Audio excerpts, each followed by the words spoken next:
Hello everyone, welcome to a brand new edition of the Triple Trio, our weekly look at all things Hong Kong racing. We're building up to a huge Group 1 race meeting on Sunday with the best form analyst in the business and the Hall of Famer.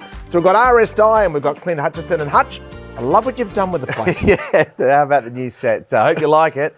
Hope it makes viewing it. Just stepped it up a notch or two, haven't we? Oh, we certainly have. And I'll tell you what, your tipping was outstanding, both on Wednesday night and also last week. We had, Sunday was a little, an ordinary day, but we certainly bounced back in good style and got a number of good plays. So this got a lovely ride from Karis Teaton at Telecom Speed. He'd been knocking on the door for a win, so it was good to see Telecom Speed have the right run and get the right result. That's a typical Happy Valley finish, isn't it? About 2.5 lengths over the field. And of course, How Deep Is Your Love? We mentioned his form behind Victor, the winner, earlier. He started the shortest price favourite on the night. And look, there was a few hairy moments in the run, but a nice result for Karis, a nice result for the Hutchie's Honkers team, and we were glad to bounce back, Richo. So, yeah, we've had the highs and lows in 1 week. Yeah, a couple of your subscribers would have had a nice night on Wednesday night. We didn't do too much damage last Sunday, but most importantly, we know you're ready to deliver when it comes to the Group 1. Talking about peps in steps is the Hall of Famer, the Golden Boy in Shane Dye. Looking forward to this week, Shane. How are you, mate? I'm well, thanks. Geez, the studio's looking good. It's a shame you can't do something to my place. I've just got the head like this. Well, I tell you what, there is always a seat here waiting for you. You need to make sure you're joining us on the set. A bit too far for me. Actually, I've got to go to Sydney tomorrow. Are you in Sydney or Melbourne today? Melbourne. No, we're in Melbourne today. I'll be in Sydney tomorrow, so I look forward to maybe seeing you at one of the airport lounges. You're underselling yourself a bit, Shane. There, I'm liking the shirt. It looks like one of your high-end numbers. I think he's looking all right. He's always looking really good. Hey, we've got a huge show coming up. We've got Out of the Gates coming up. We've got Sweet and Defeat File, Genius and Slaughter. And also we build up to the Group 1s, and Nicole Purton has been doing some great interviews with all the key participants leading into those 3 huge Group 1s. You'll see them all, of course, on Sunday, wherever you're watching Hong Kong racing around the globe. But first, let's burst out of the gate.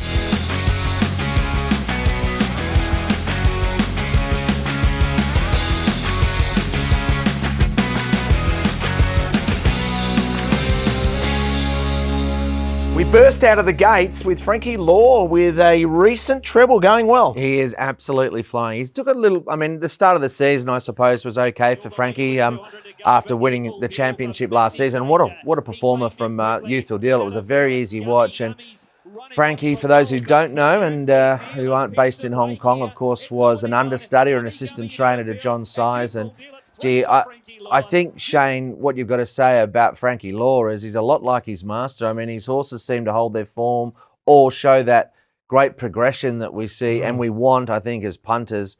So he's absolutely flying and he deserves all the success he gets. And Shane, he moves within 5 of John Size in the premiership. Yeah, getting closer. He was also with John Moore, so he had 2 great trainers to learn from who were very totally different in their training techniques. So he's had a good background. Hey, then on Wednesday at Happy Valley, straight away, when I think of Happy Valley, I think of Casper Founds. He got a double, and so did David Hayes as well, Shane. So that'd be important for Hazy. He moves to 28 wins on the premiership, and for Casper, moves to 39. Casper always goes well at Happy Valley every year. He seems to train a lot of horses for Happy Valley, and they respond to his training there. This was in a weaker race for a change. He's been running in very hard races, this horse, and he got to the line well, Clint. He did. Hey, Shane, just a quick one as well. We're talking about trainers and, how they've been successful under them. Who do you think you learnt the most from, or who was the best that you rode for, in your opinion, in Australia, anywhere in the world? Okay, I've ridden for them all. Yeah. John Size. Clearly above, whether it be Tommy Smith, Bart Cummings, Lee Freeman, whoever you want when they're at the top. John Size. Yeah, but why? What made him so good? Because he taught me that it's not about track work and not about anything. It's about making a horse happy. I went to Mauritius when I was trying to get my body right, and I went there and I didn't go for a top stable. We didn't have a lot of horses. He'd been training 35 years and never won a premiership.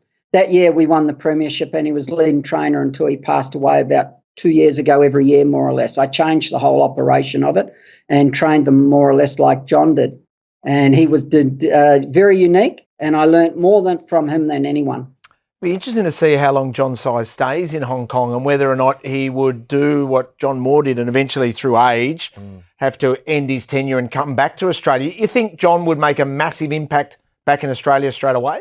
Wouldn't matter where John would, but it would take a little while to get going in Australia because it's not easy setting up a new stable and getting horses. It's not like a jockey can just go and hop on the best horses and win on them straight away. Trainers take time. And does he want to do that at his age? And you've got to remember he is married and he has got a child there. Do they want to go? So, look, that's a few years away. And would it be worthwhile him doing that at 70 years old? A lot of ifs. Yeah. I know I want to be doing it. Yeah, a lot of ifs and a lot of buts. So for the premiership, John Size leads by 5 from Frankie Law, with Ricky Yu sitting there one further behind. So 53, 48, 47. Jockeys, Zach Purton, 123 ahead of Vincent Ho on 67. And Shane, big news, Brenton Avdulla will get a short-term licence. Yeah, it's good to see a new jockey coming to town. He's been going well in Australia, in Sydney especially, and this is when he won the Oaks, when this was a leader's track, and he went to the front on a very big outsider, and it just kept going. That day I remember that like anything. I was there, and every race it was more or less a leader won it. Yeah, we were on the coverage together that day, Shane, and you loved that, right? I remember he was up and about because, you know, you saw Brenton sort of do something a little bit different, like the celebration, was sort of Olivia Deleuze-like, but Yeah. it was Shane was happy that someone actually went, no, I'm gonna be quite daring here, and it was certainly a daring ride. He's put in a couple of those, Brenton. The most remarkable, there was 2 remarkable things. The ride, this is 2016, and also the fact that the fastest man that's ever walked on the planet was there that day in the great Usain Bolt. And everyone oohed and ahed on Oaks Day as he worked into the mounting yard. And the fillies paraded around, and the great Usain Bolt standing next to John Stephenson. They walked past me. I said, whatever you do, avoid number 14. It kicks out a lot. Number 14 goes past. Huge kick. Just misses the legs of the great Usain Bolt. There was this collective sigh from the crowd. Yeah. Everyone hushed him out. Get out. Do you reckon there would have been a court case out of that one? Richo, he probably knew you because he would have been worried about you and heard about you and seen you on video, your sprinting ability. We have absolutely nothing in common, I can assure you of that. So Brenton Avdulla makes his way to Hong Kong very soon, which is fantastic. Hey, also, we're hearing great news in regards to a big prize money boost in Hong Kong. Yeah, I mean, the prize money's got incredible at the moment. We'll put a graphic up of the amount that it's gone up, but this is a significant increase. So another 8% for the coming season. So it's the total's 94 million Hong Kong or $18 million Australian. But have a look at across the board there. And the 4-year-old series has gone up.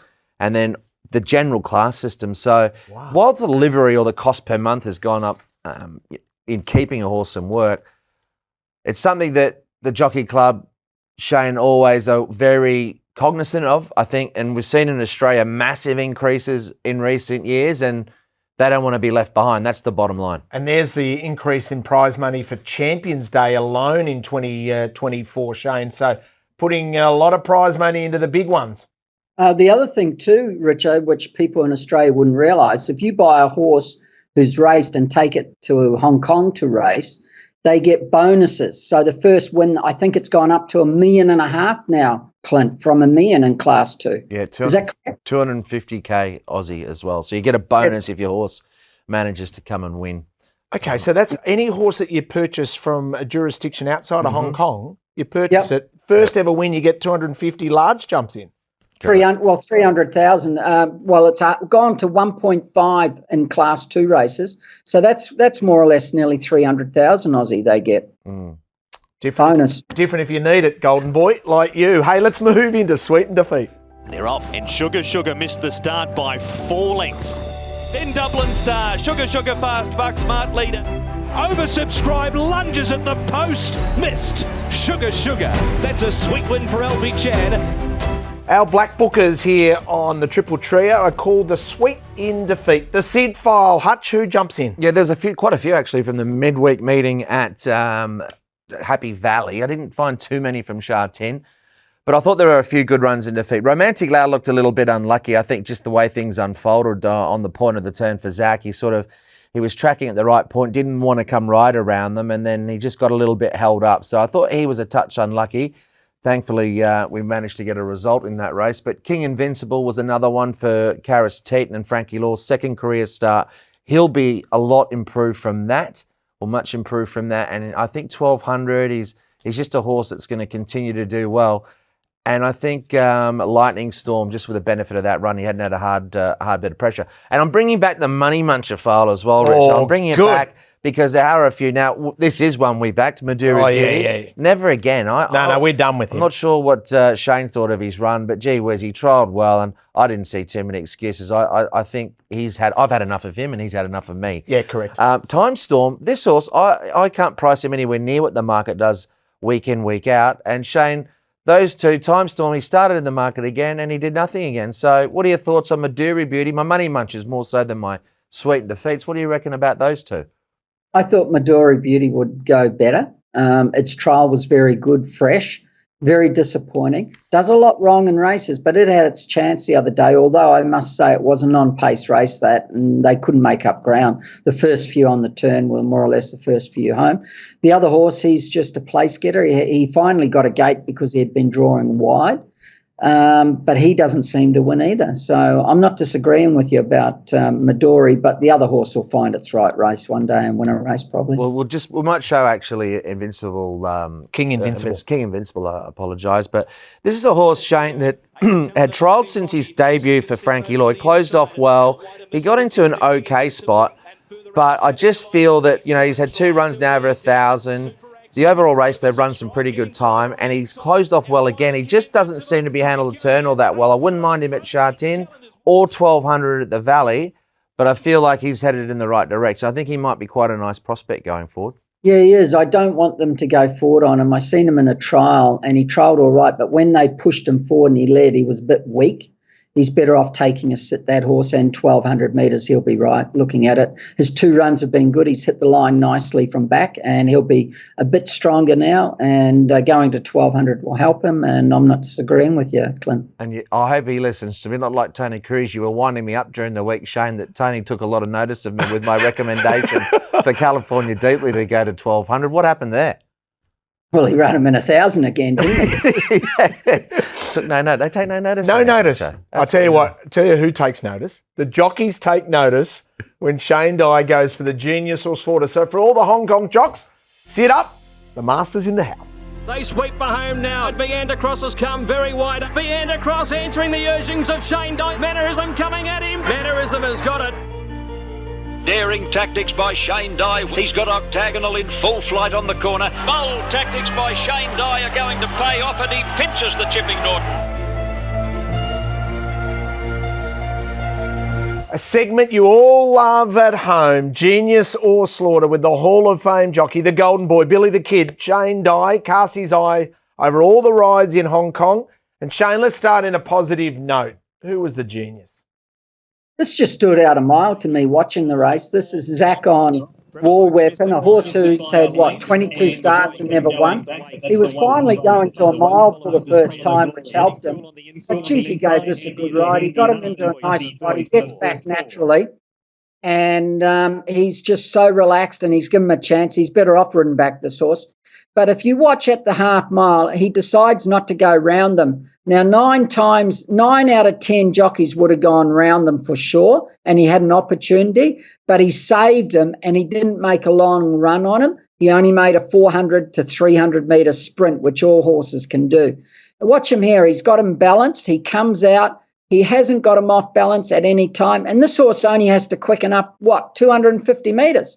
And it was his first win, but that's just an outstanding ride. I know he was favourite, but he did everything right on him. Yeah, it's an interesting, and the point you put up about the turn's interesting as well, Shane, because he did the same thing on Romantic Loud on Wednesday, and it sort of didn't work out for him because he couldn't sort of build and get that run. But it makes you realise that they execute and make a key decision at a certain point, and some days it can work out and some days it can be costly. But that was a lovely ride from Zach. Yeah, he's in great form, isn't he? And Zach announcing during the week in the media that he's had some high-level meetings with Hong Kong, and that he will be making an announcement in a week's time in regards to his future. It'll be very interesting. I was just laughing because the high-level discussions. Shane gets those sort of high-level discussions every week. I on the presume Gold Coast. the high-level discussions where he had a chat to Shane. He told him what to do. I don't. So I sometimes chat to Zach, but it's more personal than racing, actually. Yeah. So what he does will be really interesting. Nicole Purton's part of our show today. So, but we won't get into that You're area. good at extracting things, actually. We'll just stay out of that lane. Okay. And just let her play her role as a media personality as opposed to the wife of Zach. So that's to come up in the show. Now, Shane, that's the positive. That was a great ride. Any slaughters that you saw during the week? Nah, boys, I couldn't. I don't look for them. They just stick out. What's going on, mate? I'm good, and there were none. I know what it is. It's the big Watch week any in Hong Kong. overseas races this week. I didn't watch any Aussie races or English races. Maybe that's why. Yeah, well, that's probably a fair point. However, we have received an email's come through. So you've got mail, Shane, which is great. And this is from Sahil Patel, and talking about the stewards report noting an incident in race 2 involving Lyle Hewitson. L. Hewitson was warned in relation to the practice of shifting his body weight excessively inwards in an attempt to hold his position behind High Cloud. Shane, the question from Sahil to you is, can you explain what it is for a jockey to shift his body weight and what are the associated dangers? Great question. Well, it's no danger for the jockey doing it because all you're doing is leaning over and you're trying to push the horse back in. And by putting your weight on the other jockey's horse, you'll see it up here. It's actually not Lyle's fault. It's whoever's riding the horse inside of him pushing out. So he comes out in the pink here. See how he comes out a bit? Yep. And Lyle doesn't want to be 4 or 5 wide, so he tries to push him back in. But the other bloke's already out, and he's just pushed his weight over, as you see there, to the right-hand side to try and push him back in. You don't do it often, but it's to push the other horse back in. There's no danger to you doing that, that's for sure. Isn't the danger that you could fall off if you're that far off your horse? Isn't that a danger? When you're a very good jockey, it's near impossible. You know how far you're going. Right. You don't. You know, you're just pushing your weight over a little bit and you're trying to push them back in, but you shouldn't do it, and that's why you got a warning. Simple as that. We've seen that. We've seen, we call it here playing jockeys. The jockey really wants to hold that position. Some stewards, especially in Australia, they don't like when you're either trying to push out or when you're pushing horses back in, Shane. So there would be times in your incredible career where you're getting pressure from either inside or outside that can then take you off balance? Oh, definitely. But in that circumstances, Lyle would have been frustrated because he's following a horse 3 deep and he's tracking up behind it. And all of a sudden the horse comes out from inside of him and he's going, oh, no, now I'm going to be 4 deep and I'm working. So he's just gone boom quickly without even thinking and tried to push him back in. It's a spur of the moment thing and it didn't work and he got a warning for it and you can't do it. Simple as that. Yeah. But he was never in danger of falling off. A good jockey don't fall off. Trust me on that. That was Zach Purton on his inside as well. He just saw that opportunity and got that run. But we might talk about it next week, but there's an interesting one during the week, Shane, in terms of an improper charging ride as well against, I think it was Jerry Chow. For a ride during the week, but sort of I want to go back over and have a better look at that footage. But it is a little unusual to get an improper riding charge there. I think from what I saw. Or not? Oh, did you have a good look at it? I had a good look at it. And what'd you think? He was wrong in what he did. He shouldn't have done it. Right. You know, he was deliberately trying to push that horse back in on once or twice. Now, you know how I said Zach shouldn't have got time when we were looking at when Zach blew up at the stewards? Yep. Yes. And, okay, it's similar to that. But what happened was Zach come in, but he relieved the pressure straight away. And there was nothing wrong with Zach did, right? And there was nothing wrong with Jerry, what he did early on, coming in to try and push him back in, right? But then he had a look and he knew he was there and he kept going again and he tried to do it 2 or 3 times. He shouldn't have done it. It was wrong. Okay, so Champions Day on Sunday at Sha Tin, we're going to be joined by Nicole Purton.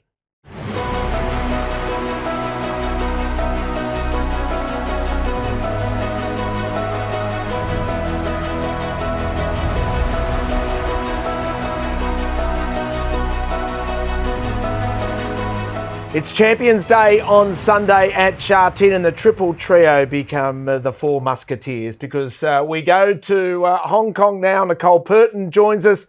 And Nicole, great to see you. How's the feeling building up towards Champions Day? Oh, hi guys. How are we all?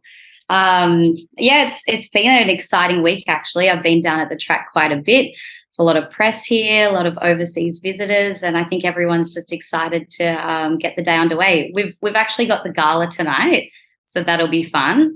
Get out and get amongst it. But yeah, we're all really looking forward to Sunday. I think everyone would like to know, what colour are we going with tonight? What are you dressing up tonight? Are you going with a bold blue or you've got more of a darker colour? The spray tan's not where it needs to be, so I'm thinking I might need to wear a suit and cover up tonight. But anyway, that decision will be made later. Okay, well, you've got a fair bit to get onto. So let's talk about the first of the Group 1s, and we're going to catch up with all the people that you've spoken to throughout the week. So we start with the Chairman's Sprint Prize. Hutchi, you got Lucky Swayness rated $1.40. I have $1.40. I'm not sure. He's going to be close to that, if not shorter on the day, I'd imagine. Wellington looks the only danger. Of course, we've got some new blood per se with Flaming Rib and Aguri, but I've got them hundreds or better. They did, of course, Flaming Rib competed in Dubai and was well beaten by a couple of horses you can line up with Sight Success, etc. But I would have thought Zach would be delighted with Barrier 6 for Lucky Swayness because he can step a little bit slow and it gives him the opportunity to roll forward. So I think he'd be happy with that, but he's going to clearly be the one to beat. Shane, $1.40 feels about right for the champ? Yeah, definitely. He wins. He's too good for them. Where he ends up, he might end up outside of what'll lead. Let's have a quick look here. Master 8 might keep going forward from gate 7 or Sight Success from gate 1, although he might take a sit on Sight Success if Master 8 doesn't come across if he comes across too fast. So he's going to be running second or third somewhere, and he's going to win. Nicole, who'd you catch up with building in towards the sprint? Yeah, I got to chat with Alexi Bedell and Zach Purton. I spoke about the tactics that they might employ and how their chances are going. I think it depends on the pace. If they go quick enough, I wouldn't mind to be a bit further back. But the way he begins from the gate is very quick. And also, I was just trying to follow the on-pace horses. So it might be able to be ridden a bit more patiently. So it depends on the circumstances. Zach, you ride Lucky Swayness in the Chairman's Sprint Prize. How did he feel in his last piece of work? Yeah, really good. He works well all the time. He's never any different. He just goes out there, does his thing and pulls up well. So there's some insight from the two of the jocks, so Alexi and also Zach. Alexi riding Wellington. Just had a quick look, Shane, at Australian, New Zealand jockeys and Northern Hemisphere Group 1. So Zach Purton sits second all time with 28. There'll be a little argument that he could be getting towards 30 here. The record's Ray Johnston with 33. I reckon Zach's in for a big day. He should kick it off with Lucky Swayness. Like I said, he'll be winning. He's too good for them. He's the best sprinter, and you cannot knock him. He's got a good gait, good jockey. Everything's going right for him. What about the Japanese horses, or maybe Hugo Palmer's Flaming Rib? How do they line up? Well, they ran in Dubai, didn't they? And they've got a little bit to find. If you're taking a line through Sight Success or Duke Y, who aren't quite up to it, then they've got a fair bit to find. It looks like a race that's going to get back down to Lucky Swayness and probably Wellington. I think what Alexi said to Nicole there is pretty important. He's just going to sort of, where he's drawn, he's naturally going to lob just in behind the speed. And I wouldn't be surprised even if Zach ended up leading in the race. But, like he knows his horse can jump and be there. He'd probably like to sit outside. But he's uncomplicated. Like I said, when he drew wide, it was a big plus because when we did see him get beaten was when he drew inside and there wasn't much speed and he got held up. He wouldn't want that scenario in terms of drawing low and not stepping well. So I think even if he doesn't step out of the gates great, and he can sort of make amends. But just on Lucky Swayness, Nicole, it's quite interesting. Obviously, they've said that they maybe go to Japan for the Yasuda Kid. Now, he's never tried a mile anywhere. And then obviously potentially Everest. That's the latest news as well. So it could be an exciting 6 months for the owners and yourself and Zach. Well, like I've told you boys, I love a trip. So I guess they'll just take it race by race and see what happens. But I mean, look, it would be incredible to get to Japan, and like the Everest obviously would be awesome. But yeah, I guess we just have to see how the horse comes through his races and hope for the best. Richo says he's happy to carry your bags. He's happy to shine Zach's boots, shoes, whatever needs doing. He's happy to sort of accommodate. Well, your word is as good as a contract, Jason. So be careful. But no, we'd love to. Traveling with horses is so exciting. So it would be great to get to both places. So we go from one champ in the sprint, Lucky Sweynesse, who Hutch has rated $1.40, and then we make our way to the Champions Mile. How short do you rate Golden 60? Very short once again. What have I got him? $1.50? 54. Well, yeah, I think California Spangle. Look, I've got him $6.40 at the moment. Once again, I mean, a lot of the Australians might be interested that I've got the likes of My Oberon and Aegon so big compared to what they might be here, because there is a little bit of hometown, I suppose, support when we see it. And I think they generally try to put him a little bit under the odds. But the bottom line is Golden 60 deserves to be $1.50, if not shorter. He's only got to run up to his recent form. And what we've seen from him really throughout his career, and what Vincent's been commenting lately, is that he's going as well as ever. So he's the one to beat. So Voyage Bubble you've got there. So it's great to have Voyage Bubble back. Nicole, who did we catch up with building up towards the big mile? Yeah, well, as you mentioned, the three key chances in the race are Voyage Bubble, California Spangle, and Golden 60. And I caught up with Tony Cruz to find out how happy he was with his horse, California Spangle, leading into the race. I'm very happy with the horse. What is just taking over. He's in top shape. I'm very happy with the condition. It was interesting to see California Spangle sit off the lead last start and still win. Is this something we will see more of going forward? No, I think we're going to stick the whole plan. Everybody knows that he's a front runner and he's going to run that way. But he's going to lead this race and run from there. Alexi, how has Voyage Bubble bounced out of the Derby? I think the horse is fine. I think he pulled up well after the Derby. Seems to be well physically and mentally, so his trial was pretty strong. And the horse seems to be in good condition for the prior to the next one. Tactically, he's become a very interesting horse because we knew him as a leader. Then in the Derby, you elected to go back and make a mid-race move which won you the race. Then in his most recent trial, you sat outside the leader. Now knowing the horse is better and after riding him a few times, what do you think is his best racing style? That's a very good question. I think the horse is very versatile. That's the way I would describe him. So he can face different scenarios and tempo into the races. So I think it's very well, the horse can adapt to different tactics, I'll find out what's best for him, what distance best for him, but he is very easy to ride. Vincent, in the Champions Mile, we have the champ, Golden 60. Have you got anything new to tell me about him? How's he feeling? I felt really good. The colts come along really well. I think it's the best this season. It looks and felt good. I don't know what else to say, but the galloping I did, it felt light, and he, is very fit.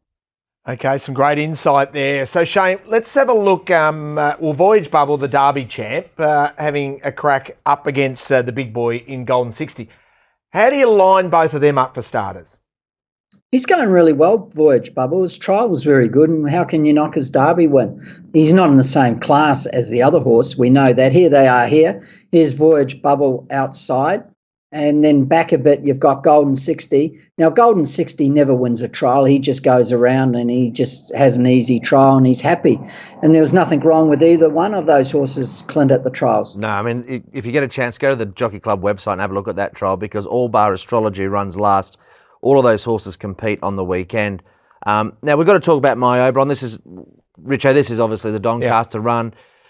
I felt he was just a wet tracker on what I've seen in Australia, but listening to what Annabelle Neesham and co say, well, in the UK, they felt he was a dry tracker. Yeah, I might politely disagree. I think he gets elevated as soon as we get rain-affected ground. So I just think, I mean, that was really testing going in the Doncaster. Mr. Brightside had a class edge and was fantastic. I mean, Aegon just, plodding around there. We don't know. I suppose the big question with Aegon is they're putting the blinkers on. Putting the blinkers on, they're trying something. And I suppose if Aegon or My Oberon could bring their best form from Australia, their best is is significantly better than Laws of Indices, what he's produced in Australia, or a couple lengths or two. Yeah. I think so, in terms of how their best races have rated.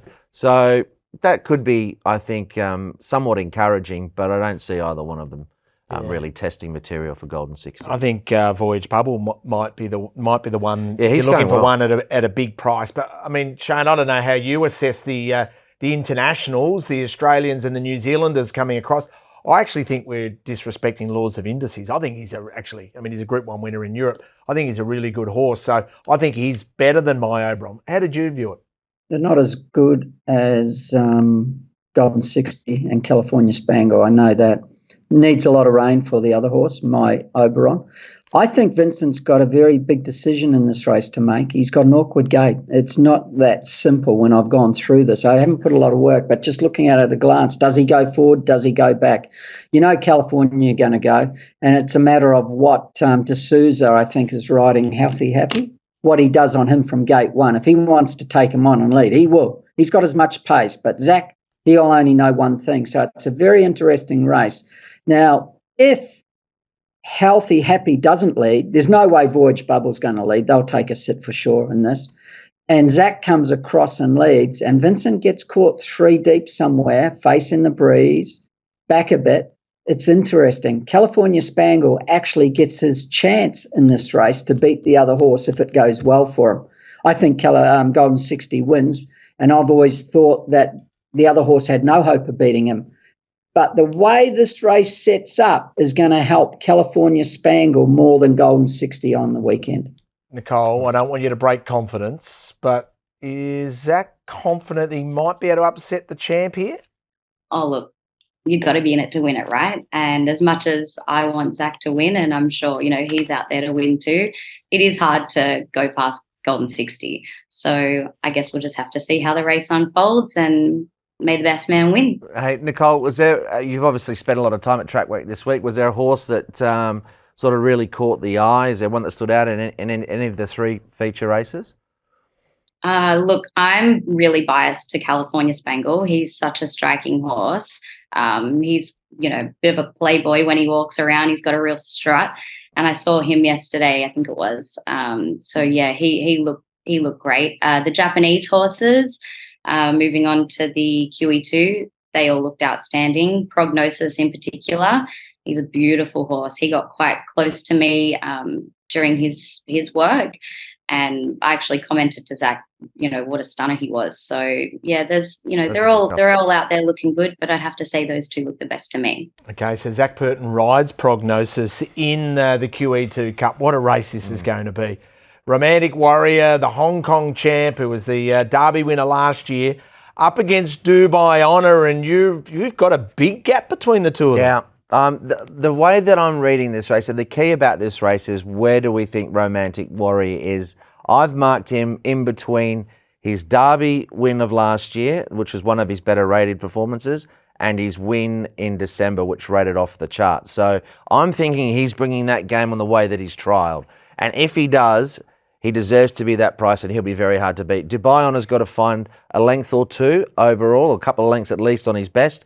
But if Romantic Warrior runs up to his more recent effort, then they should be tighter in the market. It's trickier in terms of where to put the Japanese entrants. But Geraldina, when I see Geraldina's beaten 4 lengths by Equinox, I go, wow, I've got Equinox about 10 lengths better than anyone. Yeah, well, that's the thing. So, and that's the beauty of this racing, isn't it? You've got to try and line them up. So there is guesswork that goes into it. Don't work off those ratings over there. You've got to try and, tie the form in, which is never easy. But look, if the way Romantic Warrior trialled, I'm happy to have him a short price favourite. Forget the trial for a moment. Mm-hmm. Take that out of your mind. What we've seen at the races, this preparation, are you a little concerned that he's 10% off his best? He's off his best on his last two for sure. Correct. Yeah. So take the trial aside, I reckon don't underestimate Dubai Honor. Don't put him in as a wet tracker. He's a good horse. No, he won well on a good track, and he's run in Hong Kong. And I love it, Shane, when you get these horses that have had experience in Hong Kong. You'd see it year after year. I mean, Cirrus de Zagel was one horse that went over there with very high reputation from Europe, just ran against Frankel and some of the best. Every year he went to Hong Kong, I think he went about 4 years, he never went any good. So, and there's some that just go and deliver. So Dubai Honor's been there. He went there as a younger horse. He had form around Love's Only You. And he's going better now than he's ever gone. There's no doubt. He ran fourth, beaten a length and a half. Yeah, he ran fourth, beaten a length and a half. But that run still rated a little inferior to what Romantic Warrior did on my stuff. So that's what I'm just. But there's not much between them. But what did you think, Shane? It all depends on how Dubai Honor looks in the birdcage before the race in the parade ring. Like in Australia, he just glowed. He looked so good. I saw him walking around there, and he just looked the winner before the race. He was just perfect. His coat was glowing, and obviously he blossomed there and come of age there. Now, does he maintain that with the trip to Hong Kong? So that's why I'd be interested to see Jenny's comments on him before the race. I don't think there's a lot between them, Clint. I really don't. He's flying Dubai Honor. Now, everything you said is correct. If Romantic Warrior does what he did on International Day, he'll beat the other horse. But we don't know whether he will because he hasn't produced it 2 runs since. He's going to get every opportunity here. He's going to be outside the leader. There's no pace in this outside of when you look at it, Money Catcher. The other overseas horses don't go. Dubai Honor might go forward a little bit from gate 1, but he's not going to lead. He's going to be third fence. And James can just put him in a pocket and keep him there for as long as possible. And if he does what he did International Day in December, he'll put 2 or 3 on them straightening up. Okay, on that note, what did you think of his trial? You said ignore the trial, but what did you think of his trial? It wasn't sensational. It was a nice trial. I'd have to go back and have another look at it. I've had one, but it wasn't a trial that said it was sensational, but he trialled well. He's a hard marker, Shane. He's a very hard marker, Nicole. I thought. Zach was on board. I thought he trialled. He trialled good. I said he trialled, but he didn't trial sensational. Okay. There's a difference for me. I'm not bad with the trials, how they're going. Very good. You're very race good. Day. I used to be a good track worker, but poor when it came to actual race day. Nicole, who did you catch up with leading into this? Well, as you know, plenty of eyes were on the 3 Japanese horses. Zach Purton, as we mentioned, is riding Prognosis, and Vincent Ho will ride Down on the Kid. I spoke to both of the jockeys about how their horses felt during track work. It felt really good. Such a nice horse to ride too. He's quiet and he's so professional when he got out to the track. You know, he was very relaxed, and when he cantering, he also listened to the rider 100%. And when I hit the home straight, he picked up by himself. So he know his job, and he has been here in December, and this is his 2nd time. He looks very well. Weight was very good. So, you got a chance for sure. Zach, you just worked Prognosis heading into the QE2. How did he feel? Surprisingly, he was a lot quieter than I thought he would be. You know, they told me prior to that he can get on the left rein and pull on that rein a little bit, and from what I've seen in his videos, I expect him to be quite strong, but he was a lovely, relaxed horse. He went around there without any fuss. Maybe it's his first time around there, so he didn't know where he was, and he was a little bit more laid back than maybe what he could be, but he did give the impression that he is a more relaxed horse than maybe what I had thought. And he did his work without any fuss. He extended nicely in the straight. He's a fit horse, so he wasn't out there to do too much.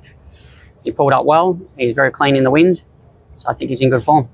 He sounds very confident there. So let's analyse a couple of the key lead-up races, and we'll go one back, way back with Romantic Warrior at its absolute best. But first, Dubai Honor. I mean, you had to be impressed with what we saw in Australia. Shane's point's really valid, that he absolutely glowed and just relished being in Australia. He loved it here and went to a whole different level. Yep. He was fantastic there, and if he can maintain that grade.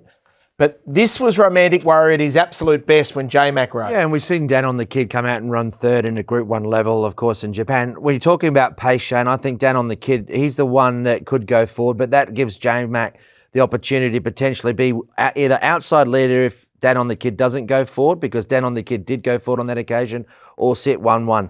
But if Romantic Warrior turns up in that sort of form, nothing in this race is beating him. He's going to win, and he's going to win comfortably. So it depends where you think he's at. If you're going to take him on, the way he tried, I wouldn't be sort of taking on too strongly. But if you're going to take him on, Dubai, I think looks a genuine contender, but Geraldina with that Equinox form could be irresistible as well. Shane, at the moment, how would you play this race? Dubai Honor will be shorter than that. He won't be $6.50. He'll be a lot shorter. How would I play it? Well, I can't line up Geraldina. You know, that's the thing. For some reason, these Japanese horses come up very big on the computer teams. And Clint, you would know this. Every year, International Day, what do they back the computer teams in the international races? Yeah, it's normally the Japanese horses, isn't it? It is. They firm. So it could firm a lot, Geraldina. My male, who I speak to, tells me it's the best overseas horse in the race out of the three of them. Out of not disregarding Dubai Honor, I mean... three Japanese horses, yep. It's the best one, so I wouldn't be too worried about the other two, if they're telling me that. But, geez, it's hard to know which Romantic Warrior we're going to get, isn't it? Even though his runs weren't bad, his last two runs, they were good runs, but they just weren't quite as good as when he won on International Day. What I did notice with him, he did lay out the last couple of times. The other factor we haven't spoken about, J-Mac back on, Shane. J-Mac's getting back on. I don't think Karras has done a lot wrong on him, but still, he's 2 from 2 on him. Gets on well with him. He seems to go pretty well for him.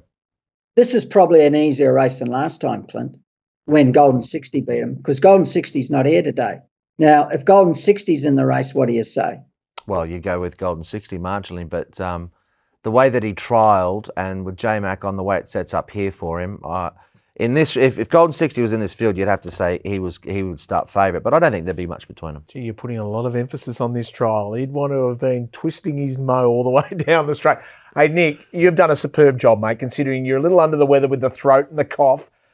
Give us your best bet. Forget that anything that Zed Purton's on. Don't worry, you can defy what he tells you. What's your absolute best for the weekend? Well, that's going to be tricky because the horse I've chosen is one of Zach's. Good. The first starter for Frankie Law. Race 2, number 5, Beauty Destiny. Beauty Destiny. Race 2, number 5. Zach jumps from barrier number 7. And I believe we've got a big announcement coming next week. So we won't let you, don't tell us any more, except good luck, and we would love you to tell us first. Carl, tell us what's happening next week now so we get it first on the show, please. Sorry, boys. We're going to focus on Champions Day for now. You want a job in 2 weeks? Got to show some priority here and give us the news first. Hey, Shane. On that note, I'm going. Bye, guys. Hey, Shane, we don't pay her that much, mate. Don't push it. One simple question. Nicole. It's for the love. It's for the love. For the love. Next year at Christmas, will you be doing your shopping in Hong Kong or Sydney? Listen. I'm too clever to fall into that trap. Some nice shops in Vaucluse, I would have thought, Nicole. Hey, good luck this weekend, and thanks so much. Some great interviews there. All right, guys. Bye-bye. Well, what a champ she is. Yes, Nicole certainly is. Purton. Handled herself well, and she got a lot of travelling in the next 6 months as well. All the horses as well. So she's got a big weekend. They got the gala tonight. Look out! You go right at the gala too, I reckon. I love the gala. Missed out an invite. Said that I was mates of yours, and they said maybe next year. Let's find the best bets for the weekend.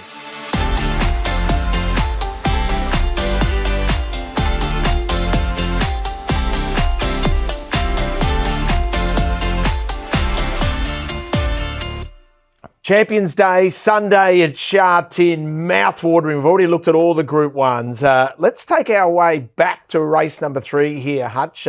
Have a look at the field here. 1,200 metres, Class 3. Of course, we're racing on the A course. Looks a race in 2 on paper. That's definitely Supreme Lucky. He's won 3 of his last 4. The day he got beaten in his last, that day when he ran 4th and didn't win. Of course, he missed the start by about 7 lengths. and he takes on Prince of Porty, number 7, of course, who's 2 from 2. Outside of that, there's a lot of horses in this race. Capital Delight, Nishikado, we've got Northern Beaches, Big Red, 80 Light Years. Every single, and Reward Smile. So apart from Reward Smile, every single one of those is an Australian import. They all raced in Australian various states and jurisdictions. To be short, I don't think any one of them will be figuring this time around. It's between these two horses. Supreme Lucky has been exceptional when he's done things right. But he does go up in weight, Shane, and he does draw an outside barrier. I don't think the barrier is probably a massive issue for him. He doesn't step brilliantly, but it could be a little issue. And, of course, this is Prince of Porty, who we said at the time would have big good form race, an easy snip back on the inside. Snow Lots 1-2. It's worked out a good form race. But looks between these two, Shane. Yeah, I'll go Prince of Porty for sure. His trial the other day was good at Happy Valley. Now, Supreme Lucky has had 2 trials since that win, Clint, and he missed the start bad in his first trial at Charlton. He jumped well last time, so it's a gamble with him whether he jumps. And he's got gate 13. Yeah, and I don't like that on my ratings. Prince of Porty's numbers are good. I mean, what's interesting, and when you're lining them up as well, they both actually competed. Prince of Porty's last win, that was the day Supreme Lucky missed the start by a long way. Yeah. That race was won by Goko Win. Prince of Porty actually ran better time than the class higher. And his closing sections weren't as strong as Supreme Lucky. You've got to obviously give and forgive because he missed the start. But overall, it contained plenty of substance, that performance. I mean, there are a number of winners to come out of Magniac, Taj Dragon. A lot of those horses come out of that particular race won by Goko Win. And the teams must have, the bigger teams who bet must have liked the race because all the form line out of it, you can see these horses being well supported. And ultimately, Prince of Porty's run better time. So he's the horse that I'll be certainly with. He's one of the better bets on the day. And I think it's a single Quinella. I mean, I don't love the way that Supreme Lucky steps from the stalls, but he's a quality act as well. Can we fast forward all the way to race number 10? And I've just noted with Hutchie's Honkers, when you are a subscriber, you finish the programs in style. Whether it be a Wednesday or a Sunday, your get out stakes is outstanding. We'll do some analysis. We don't want get out stakes. We want just the cherry on top. We'll do some analysis to find out if I'm talking complete smack. Were you on Straight Aaron last week? I certainly was. I wasn't. I was. Well, you know what? Because I remembered strongly that RS Dye said Straight Aaron, because of the point about has that extra couple of weeks and Casper found his stable. Well, and Shane, you know, the thing, he's he's actually an interesting horse, just quickly, because he jumped a lot better, and this is something to consider. His trial, he missed it by 3 or 4 as well, but on race day, he jumped better, and I had him mapped a lot further back, but he went well. But here's a look at the last race on the weekend, and this is a cracking race. 9 of the 14 runners in this lineup, they come through 2 key races. One behind Red Line, and the other in the Derby behind with Voyage Bubble. Beauty Eternal. We've seen this trial a couple of times. Yep. Gee, I thought he trialled well here, Shane. Now, you've declared yourself the trial expert. What did you think of Beauty Eternal? Yeah, he trialled well. The leader trialled well also. There's quite a few. Tasco got back and ran on, and he's racing well. This is a really hard race, Clint. You know, you go through this race, there's 14 runners. You can make a case for nearly every horse that they're in form. They're all in form in this race. Here's Red Lion. Got a beautiful ride from Zach this day and come out at the right time and won. But I'm telling you now, he's still got to go up a notch to win this. Look, Beauty Eternal, I still don't know what happened in the Derby. We've spoken about that extensively, but ultimately, fresh and back in trip, this seems to be his go. If he runs to his early season form, he starts short and he wins this race all the same. On this one, mate. Yeah, I'm chips in. I love this horse. But it's the same as with Romantic Warrior. You're trusting that he'll bring that number that he was bringing leading into the Derby. I don't know what happened there. Just didn't stay at 2000. Yeah, he didn't need to win that one. But anyway, he's back to the right trip. 1400. The trial was good, so I'm trusting him. I think he's. What sort of price do you think he's your starting point? He'll be. I've got him at the closer to 2 than 3. Let's put it that way. Yeah. I haven't put our price up, but if you want the prices, go to the website and. I think we'd be lucky to get 2. Oh, there's some good chances in the race. I'll tell you, there's a horse here that'll run well, and you've got to throw him in the Quinella. This was a big run as well, Shane. Flaming Rabbit, of course. Rabbit, going to say. Yeah, it was some run from him. First up, they went hard. He sat 3 wide, no cover. He was there till very late in the race that was obviously won by Red Lion. I thought that was a brilliant run from him. I wouldn't be surprised if they rode him a bit more patiently here. He's a really, really interesting runner for mine. He ran really well. It was a big run. He battled on strongly. And I think Karras had a couple of picks in this race, and he's gone for him. There was something else going all right. What was it that he had been riding? I can't remember. But he chose this horse. But, you know, you go through this field, Clint, it's a very strong – this is one of the best Class 2s I've seen. They're all going well, but I've got Beauty Eternal well on top. He's going to Group 1 company. He's definitely a Group 1 horse. Okay, I love to hear that. Can I push you both positively towards the best bet of the day on what is going to be a challenging day? Yeah. We've heard, I mean, you've in effect with the 3 Group 1s, you've marked 3 odds on pops there. You think all the champs win? I think they all win. And I think it's a great racing. I mean, obviously you'll be with Dubai on it. You'll be having something on it if you get $6. I don't think Dubai on it will be that price. I think it'll be close to $4 something, but that's my market. And that's what I'm happy to bet to. But with Prince of Porty's the best of the day. I want to steer out of the Group 1s because they're all pretty short. And I think they might be on the day. And I think Prince of Porty, you might get a slightly better price. I like the setup for him. So that's race 3, number 7, Prince of Porty. Outside of that, my second best bet's actually in another race called another really competitive race. Each Way, Good Buddy. On the backup for J Mac, drawn a gate. I think he'll run a nice race. And that last race is a good Quinella race, but get to the website and check it out. But those would be my better plays of the day. HutchiesHonkers.com is simply a recipe for success. RS Dye, we know that you've got some fine touches and some finer points to make. You've got a huge weekend coming up. You've got to travel all around the globe. Who do you like so far? Sydney, boys. It's not the globe. Nicole was right what she said about Beauty Destiny in the second. It'll be winning.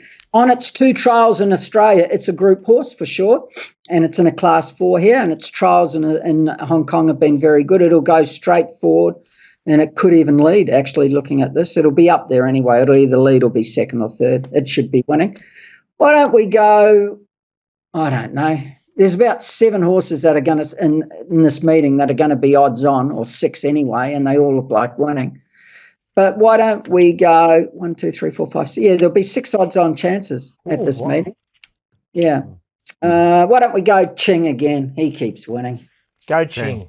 Okay. Beauty Destiny, we'll do a little profile on him next week as well, of course. A Group 1 gold one. Really interesting with him because his barrier trials have been good. He's by Star Turn, and we'll have a quite extensive look at him. I'm expecting him to run very well the way he's trialled both here and in Hong Kong. He couldn't have been any more impressive. He looks like he'll be starting very short, but he's a horse that I think we'll delve into a little bit deeper next week. So Shane's selection there, race 6, number 2, Ching, just for those who are playing along at home. RS, really looking forward to it, Golden Boy. Group 1 race day means Group 1 performance from you. I'm looking forward to Golden 60 and California Spangle. I think it's going to be a better race than people think, and I think it's going to be close. Oh, okay. And normally you are strongly in the Golden 60 camp, so that's interesting. I am. Don't worry. I think he'll win. But closer than normal. I think this is closer than you realise because of the way the race is going to be run in the gates. Brilliant as always, the Hall of Fame jockey. Hutch, good luck for Group 1 Champions Day. You've performed like a Group 1 performed today on a Group 1 set as well, Richard. Oh, God, love it. Especially with Shane when it's so close. Look how magnificent his head looks. He looks great. Woo-hoo. Hope you enjoyed the Triple Trio. See you next week.